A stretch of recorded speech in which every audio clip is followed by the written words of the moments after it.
She was asking for it. You're being overdramatic. Victim blaming is when we assign blame for abusive maltreatment, not to the perpetrator, but to the victim. Here at Cal State LA, the rate of assault of any nature is relatively low according to public records. But crimes don't only occur on campus, and they don't only victimize strangers. These are friends, teachers, loved ones, or perhaps even you have experiences. I haven't experienced sexual assault, but I have a stake in this issue, just like everyone here. This epidemic goes beyond perpetrators and survivors of sexual assault.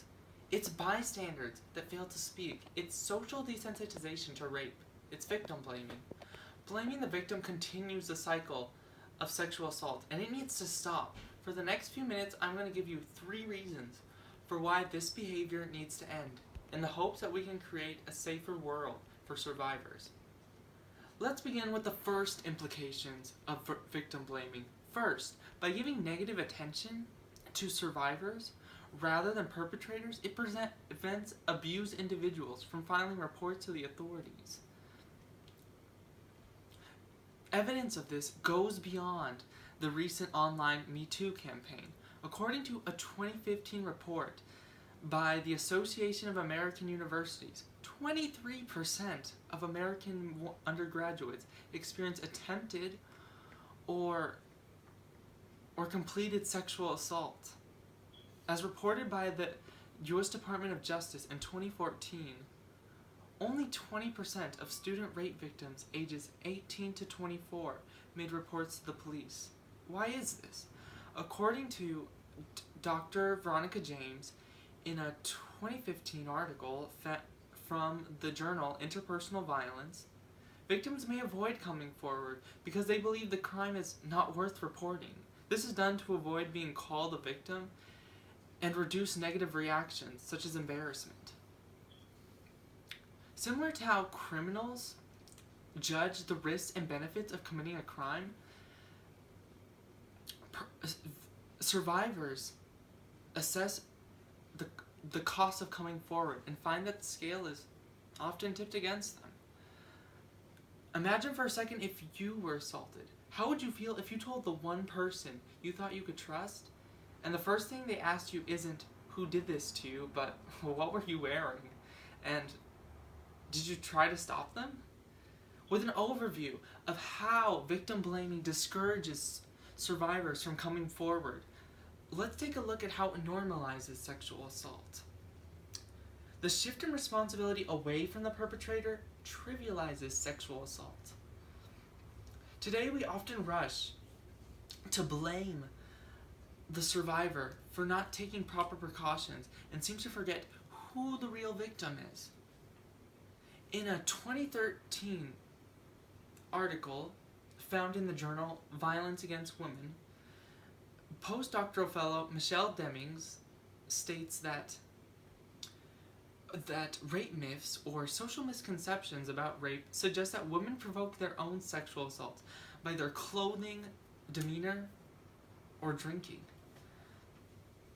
Rather than focusing on teaching youth to not assault, targets learn to tolerate the occurrence of assault and accept the social responsibility of protecting themselves against predators.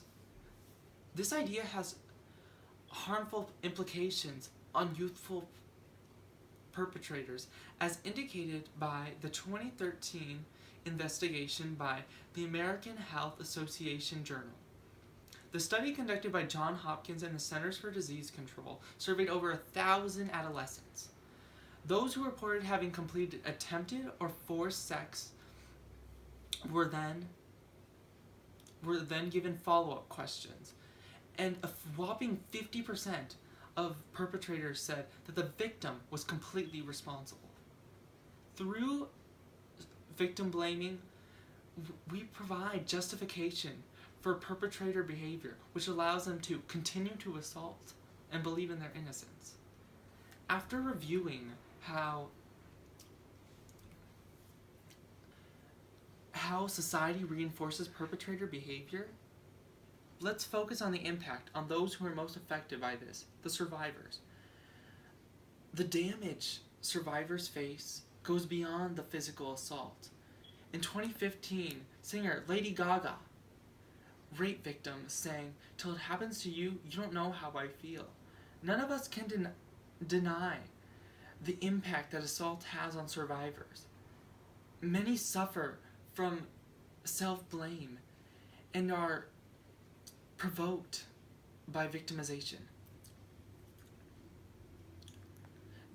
Psychiatrist Dr. Anahu Horia suggested in a 2016 article that those who are blamed for abuse report experiencing suicidal thoughts, worsen anxiety, and PTSD complications. Victim blaming is like a secondary verbal assault, and it adds to survivors' pre-existing distress, which can result in paralysis and continued abuse. Now that you know the traumas that arise post-assault, let's review.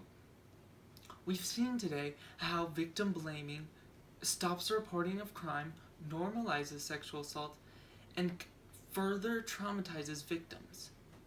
By now, I hope you all realize why blaming the victim needs to end, and can reconsider how you treat survivors to break the cycle of sexual assault.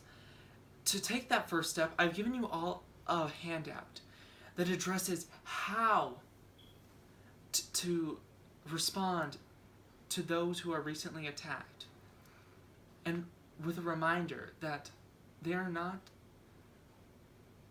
victims but survivors. I will fight for them. Will you?